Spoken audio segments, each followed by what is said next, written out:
Praise the lord. ఈ రోజు కొరకు ఏర్పాటు చేయబడిన వాక్య ధ్యానము మత్తయి సువార్త 28వ అధ్యాయం 1 నుండి 20 వచనాలను చదువుకుందాం. 1వ వచనం ప్రారంభం. విశ్రాంతి దినము గడిచిపోయిన తర్వాత ఆదివారమున తెల్లవారుచుండగా మగ్దలేనే మరియయు వేరొక మరియయు సమాధిని చూడవచ్చిరి. ఇదిగో ప్రభు దూత పరలోకం నుండి దిగివచ్చి రాయి పొర్లించి దాని మీద కూర్చుండెను. అప్పుడు మహాభూకంపము కలిగెను.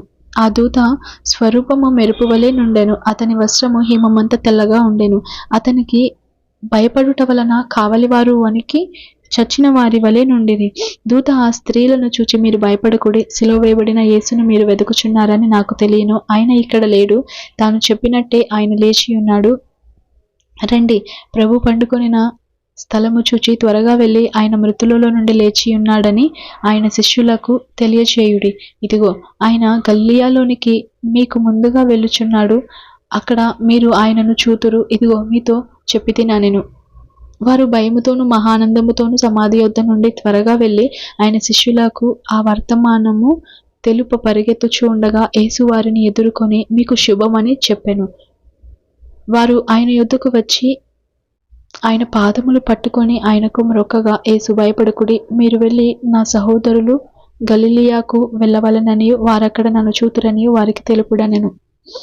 వారు వెళ్ళుచుండగా కావలివారిలో కొందరు పట్టణములోనికి వచ్చి జరిగిన సంగతులన్నింటినీ ప్రధాన యాజకులతో చెప్పిరి. కాబట్టి వారు పెద్దలతో కూడి వచ్చి ఆలోచన చేసి ఆ సైనికులకు చాలా ద్రవ్యమిచ్చి, మేము నిద్రపోచుండగా అతని శిష్యులు రాత్రివేళ వచ్చి అతన్ని ఎత్తుకొని పోయిరని మీరు చెప్పుడి. ఇది అధిపతి చెవిని పడిన ఎడల మేము అతన్ని సమ్మతిపరిచి మీకేమీ తొందర కలగకుండా చేతుమని చెప్పిరి. అప్పుడు వారు ఆ ద్రవ్యము తీసుకుని తమకు బోధింపబడిన ప్రకారము చేసిరి. ఈ మాట యూదులలో వ్యాపించి నేటి వరకు ప్రసిద్ధమై ఉన్నది.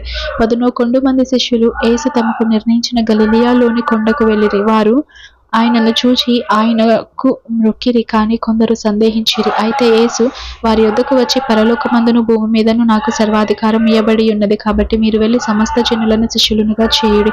తండ్రి యొక్కయు కుమారుని యొక్కయు పరిశుద్ధాత్మ యొక్కయు నామములోనికి వారికి బాప్తిస్మం ఇచ్చుచు, నేను మీకు ఏ ఏ సంగతులను ఆజ్ఞాపించితినో వాటన్నింటినీ గైకొనవలెనని వారికి బోధించుడి. ఇదిగో నేను యుగ సమాప్తి వరకు సదాకాలం మీతో కూడా ఉన్నానని వారితో చెప్పెను. ఇంతటితో పాఠ్యభాగం ముగిసినది. ఆమేన్. Praise the lord.